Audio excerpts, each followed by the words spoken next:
Bonjour, merci d'être avec nous pour cette nouvelle saison de Dimanche en politique. Heureux de vous retrouver. Une année qui va être marquée par l'événement incontournable des élections municipales. C'est notre thème du jour. Que va-t-il se passer les 15 et 22 mars prochains? Le scénario, les gagnants, les perdants, les thèmes de campagne. On va en débattre avec Patrice José Tampi-Azurza. Bonjour. Bonjour. Vous êtes le référent La République En Marche dans Lyon et les municipales partent fort chez vous, en particulier du côté de Sens. On va en parler pendant cette émission. Catherine Hervieux, bonjour. Bonjour. Conseillère municipale Europe Écologie, Les Verts, et vous êtes la présidente de la FEV, la Fédération des élus verts et écologistes. Tout à fait. Océane Charret-Godard, bonjour. Bonjour. Conseillère régionale, vice-présidente du conseil régional et par ailleurs secrétaire nationale. Et par ailleurs conseillère municipale à Dijon. Conseillère municipale à Dijon et secrétaire national Tout à fait. au Parti socialiste. Parti socialiste. Ludovic Rochette, bonjour. Bonjour. Vous êtes le président des maires de Côte-d'Or, conseiller départemental LR et vous-même maire de Brognon en Côte-d'Or. Alors on s'y est habitué depuis plusieurs décennies, c'est une tradition en France. À chaque élection de mi-mandat, en général, on sanctionne le pouvoir en place. Sauf que le pouvoir en place n'est pas en place dans les mairies, cette fois. Il y a très peu de maires La République En Marche, donc Ludovic Rochette, il ne va rien se passer dans cette élection. Ah si, il va se passer en Côte d'Or, il va se passer... Les maires sortants vont garder leur siège. Il va y avoir 698 faits. Hein.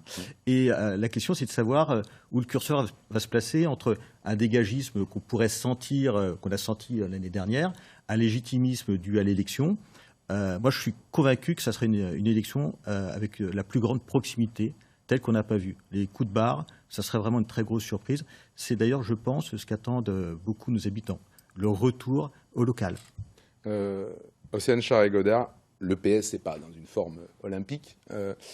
Est-ce que ça peut handicaper les maires socialistes ou est-ce que finalement, comme ils ne sont pas au pouvoir, ils ne sont pas aux affaires et ils ne vont pas être sanctionnés? Les maires socialistes sont aux affaires.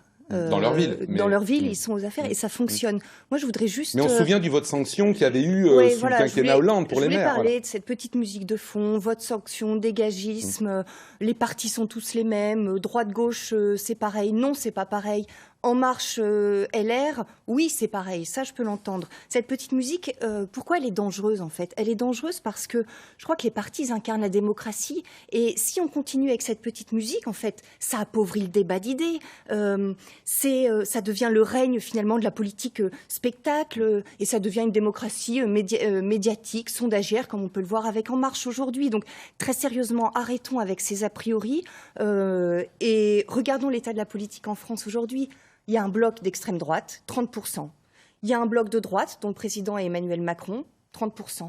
Il y a un bloc de gauche qui représente également 30%. Certes, on n'a pas rédivisé sur des élections nationales, mais sur du local, on est rassemblés. Enfin, regardez à Dijon, nous sommes collègues avec Catherine Hervieux. Depuis 2001, François Rebsamen fait un travail et incarne la social-démocratie dans les projets. Hier, nous étions à la piscine du Carrousel. La campagne a commencé. La campagne des municipales a commencé à Charret-Godard. Vous êtes dans le bloc de droite, donc... Oui, je viens de l'apprendre, là. Je suis très surpris d'être associé à LR. Notamment, quand je prends ma ville de Sens, on a une maire sortante LR et il ne semble pas qu'elle soit avec nous. J'ai cru comprendre qu'elle restait LR et qu'elle aurait une candidate soutenue par la REM en face d'elle. C'est un enjeu fort, les municipales, pour vous, parce que vous n'avez pas d'élus locaux. Et votre parti n'existera que s'il a des élus locaux. C'est un enjeu extrêmement important. C'est l'acte 2 de notre mouvement, comme l'a rappelé Stanislas Guerini. Et donc, l'objectif, c'est de passer, ça a été déclaré en conférence de presse au tout début des premières investitures, de passer de 2000 à 10 000 élus locaux. Hein, c'est quelque chose de raisonnable, de raisonné et d'atteignable. Et donc, si j'ose dire, on y va low profile, on se donne les moyens de réussir. Avec quelle, on va y revenir, parce qu'on va parler des stratégies, mais puisque vous le dites maintenant, avec quelle stratégie? Vous faites partie de la droite ou vous allez vous allier avec des maires de gauche, vous alliez avec des opposants de droite, avec des opposants de gauche? Parce que l'ambiguïté, c'est assez pratique, en fait. Regardez à Marseille. À Marseille, LREM prévoit de faire une liste, mais à condition qu'il s'allie à Gaudin. Bon, visiblement, ça ne fait pas rêver et ce n'est pas ce qui les enchante. Donc, on voit bien que c'est quand même compliqué. Mais il y a aussi dans Lyon un ancien maire socialiste, Guy Ferrez, qui envoie des signes à La République En Marche. Donc, alors vous êtes où? La stratégie, c'est d'abord d'investir de soutenir les maires qui se font un bon job. Il ne s'agit pas de dégager quelqu'un. Nous, le dégagisme, c'est pas notre truc. On est bienveillant, c'est l'ADN. On ne dégage pas. Donc, s'il y a un maire qui a fait un bon job, qui a nos valeurs républicaines, humanistes et progressistes, pour quelle raison on ne dialogue pas avec lui? Donc, il n'y a aucune raison de parler d'une stratégie à la géométrie variable, simplement qu'on essaye de trouver la personne qui sera la plus à même de gagner une élection et aussi d'être proche de ses citoyens, compétente avec de l'expertise. Catherine Hervieux, il y avait... Sam Charry-Godard vous a envoyé un message, oui, mais vous êtes ensemble. Oui, voilà. on est ensemble. Après, quand même, ce que je viens d'entendre, pour le coup, là, on tombe dans... Elle a déjà refait la majorité, c'est bon, l'élection est faite. Non, elle n'est pas Non, faite. non, j'ai dit qu'on faisait partie D'abord, de la même elle n'est pas équipe. faite C'est pour un fait. l'instant. La question, moi, ils sont intervenus tous les trois. J'ai entendu des histoires d'appareils, d'étiquettes. Il y aura peut-être une... C'est un peu ma faute quand même. Il y aura une différence sans doute entre les communes rurales et les grosses villes par rapport à l'affichage politique. Nous, la question en tant qu'écologistes, c'est comment les citoyens vont s'approprier cette élection par rapport aux enjeux du climat, aux enjeux de la biodiversité et par rapport à la façon aussi dont chacun s'y retrouve, puisqu'on a vu l'année dernière l'émergence des Gilets jaunes sur la question de la fiscalité carbone qui a été très très mal conduite par le gouvernement, la question de la redistribution et des moyens pour faire la transition écologique, clairement elle va se poser dans les territoires, elle se pose déjà, il y a des collectivités qui ont engagé cette transition. Pour l'instant, ça ne va pas assez vite. Et ça va être l'enjeu des prochaines municipales. Il y a un point stratégique qui était nouveau quand même pour vous, c'est ce qu'a dit Yannick Jadot, qui était on va choisir, on va regarder, on n'est pas voué à être une partie... C'est la question du projet. C'est la question du projet. Qu'est-ce qu'on met dans le contenu, dans la feuille de route pour les 6 ans qui viennent, en sachant que le GIEC est à l'échelle mondiale alerte. Les climato-sceptiques commencent à être un petit peu mis sur la touche, mais ça ne suffit pas. Et on voit bien l'émergence dans la société avec des listes ou en tout cas des formations écologiques et citoyennes qui commencent à prendre forme dans beaucoup de collectivités, dans beaucoup de villes, dans beaucoup de communes.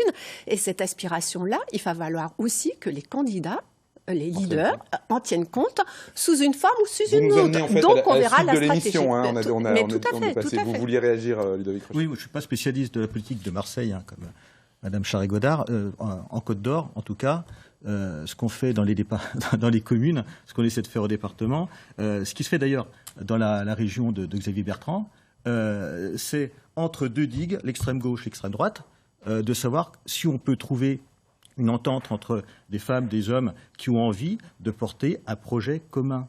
Et c'est là où je crois, moi, vraiment... Donc vous faites plus de politique, enfin plus de politique de parti, donc... je crois que... C'est le grand désétiquetage des municipales qui commence, parce qu'on va se le dire juste, on sait très bien que les élections municipales, c'est le moment où d'un coup les étiquettes de parti disparaissent des affiches. D'un seul coup... Juste pour finir, les étiquettes, effectivement, elles disparaissent, mais ce n'est pas d'aujourd'hui. Aux élections municipales, on voit... Non, mais comme vous parliez de relocalisation, on peut penser qu'elles vont disparaître encore plus. Oui, parce que moi, je crois pas, en fin de compte, au ruissellement. Je crois d'autant plus aujourd'hui à la capitation. En fin de compte, ce qui se fait dans les communes, j'espère qu'on sera capable de le faire à plus grande échelle. Effectivement, on a chacun des sensibilités. Mais quand on parle du cadre de vie, ce n'est pas un cadre de vie de gauche ou de droite ou de centre. On veut avoir un avenir que l'on souhaite fonder, façonner ensemble. Je souriais parce que vous parlez d'étiquette de parti.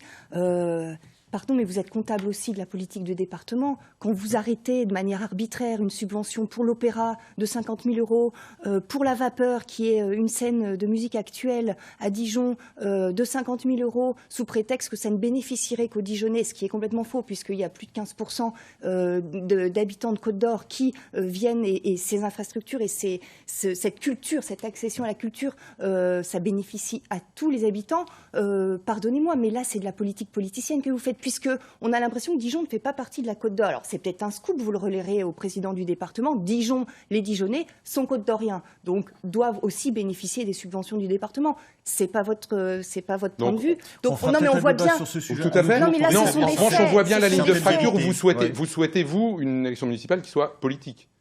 clairement, par rapport à ce que disait Ludovic Rochette. Mais c'est pas ça la politique. Non, pas du tout. C'était une question, c'était pas un jugement de valeur. Vous vouliez réagir, José-Marie Diaz-Urza? Oui, la politique des municipales, c'est pas une question d'appareil. Je suis d'accord avec mon collègue LR, alors on va peut-être croire que nous sommes des alliés, mais c'est vraiment une question d'hommes et de femmes qui sont compétents. Et c'est la stratégie. Oui, sauf que sous Nicolas Sarkozy, les maires de droite, ça a été la Saint-Barthélemy, et sous François Hollande, les maires de gauche, ça a été à nouveau la Saint-Barthélemy. Donc, le meilleur projet pour leur ville. Non, mais excusez-moi, revenons à des faits. Enfin, regardez ce qui se fait. On est en Bourgogne. Justement, parlons de la Bourgogne-Franche-Comté. Regardez ce qui se fait aussi dans des petites communes. Je pense à Lure, en Haute-Saône. Je pense à Joigny, dans l'Yonne. Je pense au Creusot. On parlait du Creusot tout à l'heure. Je pense à Dijon, évidemment. Enfin, là, on parle de faits. Donc, je veux bien vous nous fassiez le procès d'être dans de la politique politicienne. Regardons les faits. Regardons depuis 2001 ce qui est fait. Je prolonge votre remarque en rappelant qu'aux européennes, par exemple, l'exemple d'une ville comme Dijon, La République En Marche fait un très gros score par rapport au Parti socialiste. Donc ça veut dire que les gens viennent pas forcément valider une vision socialiste de la politique. 82% des Dijonnais sont contents de ce qui est fait. Donc s'il faut, on parlait de dégagisme, s'il faut dégager des gens qui font le boulot, qui sont investis, qui portent un projet. Et puis, c'est pas porter un projet. Qu'est-ce qu'il y a derrière? C'est de la qualité de vie, c'est le quotidien des personnes, et c'est pas de. Si 82% sont satisfaits, on se demande pourquoi ils ont voté en masse pour La République En Marche aux européennes. Peut-être tu parlais européenne. Des élections municipales. Vous vouliez réagir, Catherine Verrier? Oui, parce que on parle des élections municipales, mais avec le rôle des intercommunalités. C'est la question. Les intercommunalités qui ont de plus en plus les compétences structurantes encore, et là je vais encore insister sur le climat, structurantes justement pour les questions climatiques et environnementales et de biodiversité. C'est la question des mobilités, c'est la question du développement économique en lien avec la région, certes, c'est la question de l'urbanisme, de comment on continue à faire du logement, mais du logement de qualité, on évite les passoires thermiques, et comment chacun d'entre nous, impliqué dans la vie citoyenne et démocratique, on va porter pendant les campagnes municipales le projet de territoire de l'intercommunalité. Puisque moi, je me souviens, en 2014, aucun candidat, et même celui de Dijon, aucun candidat n'avait affiché une vision intercommunale, une vision d'agglomération et tout. Et vous croyez que ça va se faire cette fois? C'est une question. C'est une vraie question démocratique. Oui. Et nous, les écologistes, et en tout cas au niveau quand on avait des parlementaires et au niveau de la Fédération des élus verts et écologistes, on a toujours mis en avant la nécessité d'avoir des à directes au niveau de l'intercommunalité. Et ça ne s'est pas fait. Et ça ne s'est pas fait. Et la question, elle reste. Mais moi, j'ai quand même une question à vous poser qui semble importante. Est-ce qu'il faudra être écologiste pour garder son siège de maire ou pour être élu maire à cette élection? Je vous pose la question parce que tout le monde est en train de le devenir à la vitesse grand V. Donc, il faut effectivement avoir simplement compris que les temps ont changé, que les collectivités ont un rôle considérable, comme vous l'avez rappelé, les communes et les intercommunalités dans le domaine. J'étais d'accord sur l'ensemble de ce que vous avez dit. Après, il y a le débat sur l'élection du suffrage universel, ça c'est autre chose. Mais il y a aussi un point, c'est savoir quel lien nous voulons façonner avec nos habitants. Parce qu'il y a une nouvelle relation à créer au cours du mandat. On a tous essayé, et ce n'est pas du tout une critique ici ou là, on a tous fait la même chose sur des politiques de concertation. Il faut aussi qu'on remodernise ce lien, et ça sera un des enjeux de l'élection municipale et du mandat. Et l'environnement va jouer un rôle là-dedans. Vous êtes maire de Brognon, c'est une commune rurale. Bien sûr. Il y a des gens qui veulent de l'écologie, et il y a des agriculteurs qui veulent pouvoir continuer à utiliser du glyphosate. Oui. Le maire, il fait quoi? Vous êtes écologiste pour la partie d'habitants qui peut voter pour vous? Vous êtes pro-glyphosate pour les agriculteurs? Lundi, avec l'association des maires, je rencontre la Chambre d'agriculture pour qu'on réfléchisse au moins à des bons usages, à des relations intelligentes de voisinage. Ça va se faire, c'est compliqué. C'est nouveau? Ça ne se faisait pas avant? Effectivement. Alors, ça fait 1 an qu'on travaille là-dessus. Il faut avouer quand même que le contexte... Mais à l'échelle de cette élection, c'est nouveau. Non, ce n'est pas l'élection, c'est vraiment le contexte actuel nous impose quand même d'accélérer sur ce point-là. Il faut qu'il y ait un dialogue. Après, il y a le côté de la loi. C'est autre chose. Trépigne ou boit du petit lait? Non, mais je suis ravie d'entendre Voilà, ce c'est que ça, j'entends. d'accord. Mais par contre, faut arrêter. Enfin, les histoires de 5-10 mètres, c'est vraiment ridicule. Et là, il faut vraiment s'appuyer sur les bonnes pratiques. Donc ça va se faire, mais ça se fait Il y a pas. des Jusque-là, ça se agriculteurs qui faisait le pas. font. C'est ce que je vous disais. Ouais, on entre vraiment dans un autre temps de concertation. comme Parce on que l'a les gens, évoqué pourquoi? dans Parce que les gens le veulent? Non, mais est-ce que c'est parce qu'il y a une prise de conscience? Parce qu'il y a une prise de bien sûr, responsabilité. c'est votre question, Bien en sûr. fait, parce que là, les partis, notamment En Marche et LR, se découvrent une passion pour l'écologie depuis les européennes, ce qui n'est pas le cas. Enfin, quand on regarde très concrètement, et là, c'est des faits. Encore une fois, je parlerai de Dijon parce que je suis aussi élue à Dijon. Je veux dire, c'est depuis 2001, quand il y a du bio dans les cantines, 30% de bio dans les cantines, quand il y a des engagements sur le tram, les mobilités, les voies cyclables, etc. Donc, ce sont des faits. Et là, cette passion-là, moi, elle me fait doucement rire. Quand je vois le budget, là, 2020, d'En Marche, où le plus grand nombre de postes, la diminution, la plus forte baisse de postes concerne le ministère de la Santé et le ministère de la Transition écologique. Donc, d'être brandisseur de pancartes, c'est une chose. De faire, c'en est une autre. Nous, on brandit les pancartes et on fait. Vous allez C'est ça être qui nous écologiste, distingue, en fait. tant pis, Alors, je reprendrai une petite phrase célèbre, elle est un peu facile, mais les Verts n'ont pas le monopole de l'écologie. Vous n'avez pas le monopole de l'écologie. Et Dans les discours, sans doute, dans les actes, pourquoi Nicolas Hulot a démissionné du gouvernement il y a juste un an? Je ne vous ai pas interrompu, permettez-moi de développer. Vous n'avez pas le monopole. Ça, c'est pas du cœur, c'est de l'écologie. Bon, alors maintenant, j'entends ma collègue PS qui dit on récupère l'écologie. Non. C'est l'écologie qui nous récupère. Ça devient une évidence. Il ne s'agit pas d'être à ELV, à la REM ou quoi que ce soit.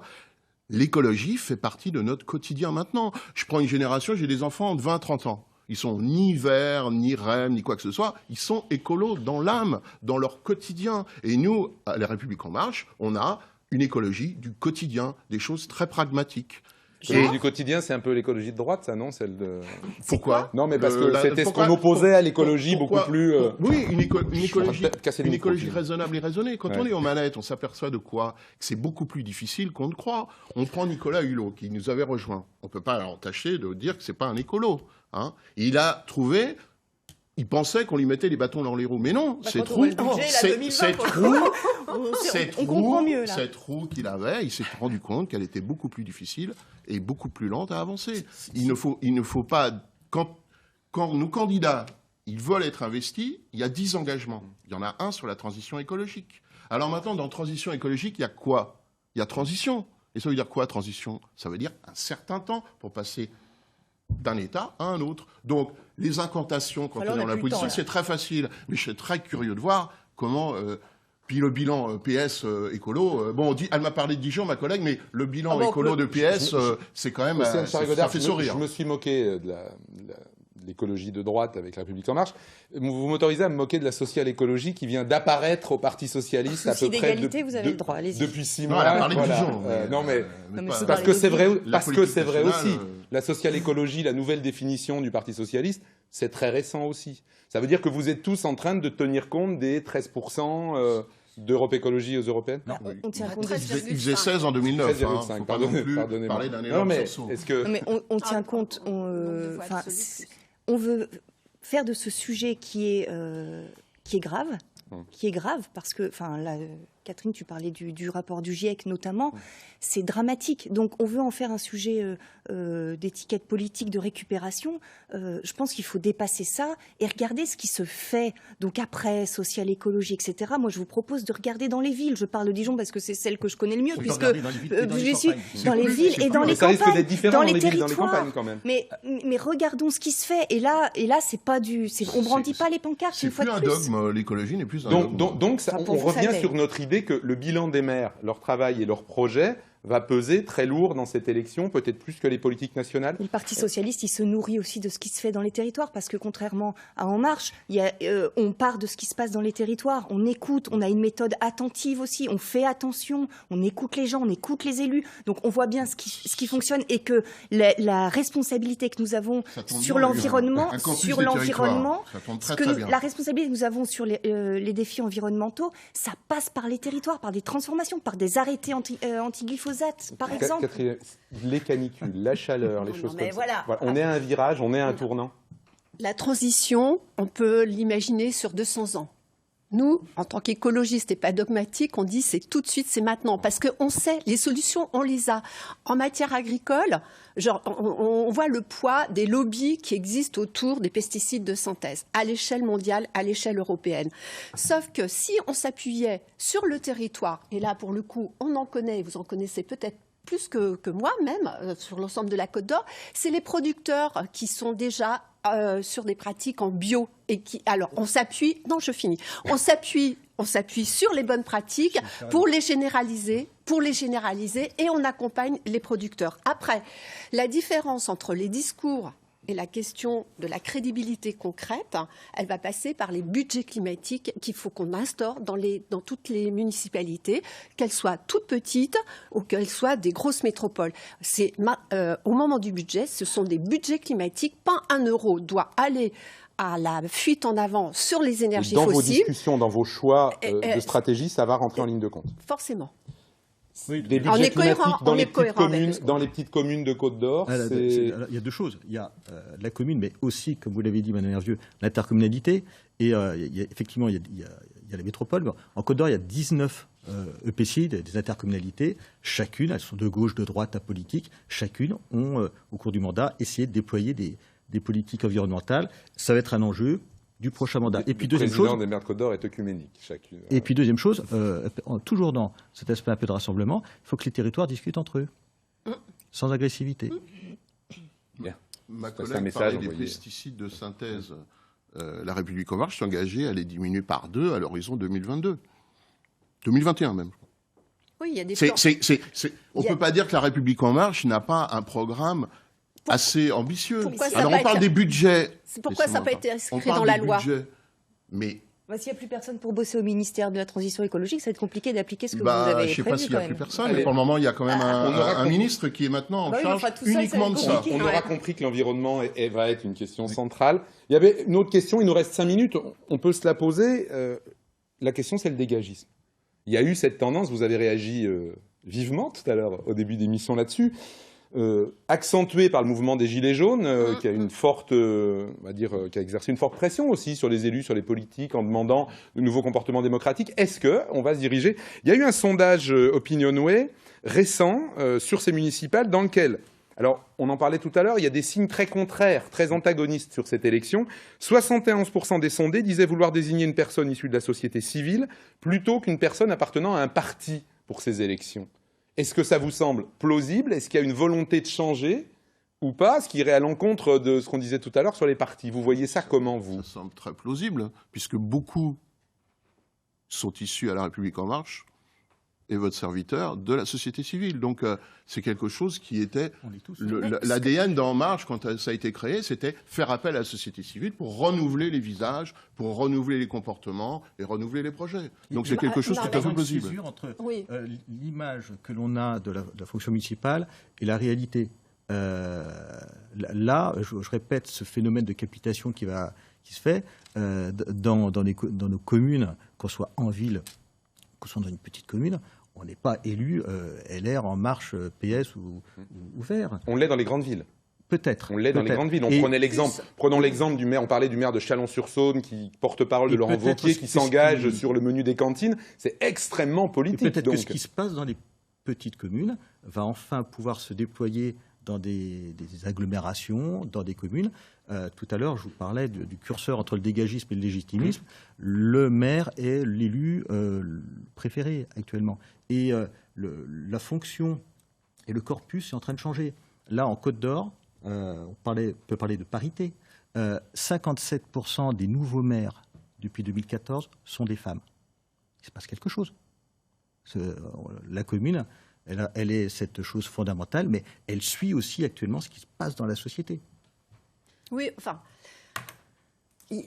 bon, déjà, je pense qu'autour de cette table, bon, vous l'avez dit, mais moi, je me revendique citoyenne engagée et pour penser un projet, se regrouper avec un parti politique, ça ne me paraît pas rédhibitoire et réaffirmer que l'existence des partis politiques contribue à la vie démocratique, ça me paraît important de le réaffirmer par rapport à des postures démagogiques sur le domaine. Parce qu'on peut faire des déclarations, la campagne va agiter beaucoup de monde.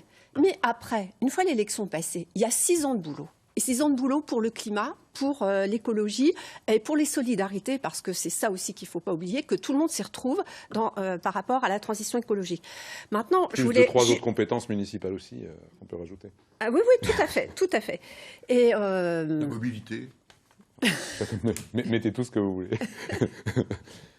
Politique ou pas politique alors. Moi, je rejoins et je rebondis et je suis assez cohérente avec ce que j'ai dit en début d'émission. C'est-à-dire que le dégagisme, pour moi, si c'est mettre dehors des gens qui font du bon boulot, alors ça peut être mettre des femmes à la place des hommes, parce qu'il a dit un chiffre de Crochet. Non, mais cette envie d'une féminisation. On remet en scène les perdants. C'est ce que Catherine Hervieux disait. Moi aussi, j'avoue que je me sens... je suis une citoyenne et je pense qu'autour de cette table, on est tous des citoyennes, des citoyens engagés, avec des convictions très fortes, peut-être certains plus que d'autres. Et voilà, mais on a un parcours, on a un vécu et on a une vie à côté. Et on a tendance, mais je sais à qui elle profite, cette petite musique là, de faire croire que les élus sont c'est une sphère, je sais pas, c'est des gens un peu à part, qui n'auraient pas de sentiments, de sensations, d'émotions, qui s'investiraient pour leur propre. Il faut arrêter avec cette petite musique. Elle profite aux citoyens. J'espère que ça profite aux citoyens. Enfin, la musique, elle profite à des partis, mais l'engagement, en tout cas, est d'être élu. J'espère que ça profite à des citoyens, ça profite à un territoire et plus largement, parce qu'on fait tous notre part sur cette planète, que ça profite à l'humanité. Et je voudrais terminer... Il nous reste 20 secondes. Je confirme qu'il n'y aura pas de dégagisme, pas de vote sanction, et c'est un peu grâce à la REM, puisqu'on n'est pas aux manettes. Donc ma collègue à Dijon peut être rassurée, s'il n'y a pas de dégagisme, peut-être que M. Rebsamen a une chance. J'ai pas pu terminer quand même. Ce que je voulais dire, c'est que... En 10 secondes, parce qu'après on est au bout de l'émission.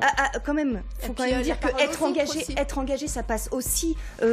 ça peut passer autrement aussi, c'est pas qu'en étant élu. À l'heure où nous sommes, là, il y a le Grand Déj à Dijon avec la vie associative. Ça, c'est un engagement. Et puis le 3e temps des municipales, ce sera les sénatoriales. Ce sera les sénatoriales. Exactement. Et c'est bien sûr en tâche de fond derrière tout ça.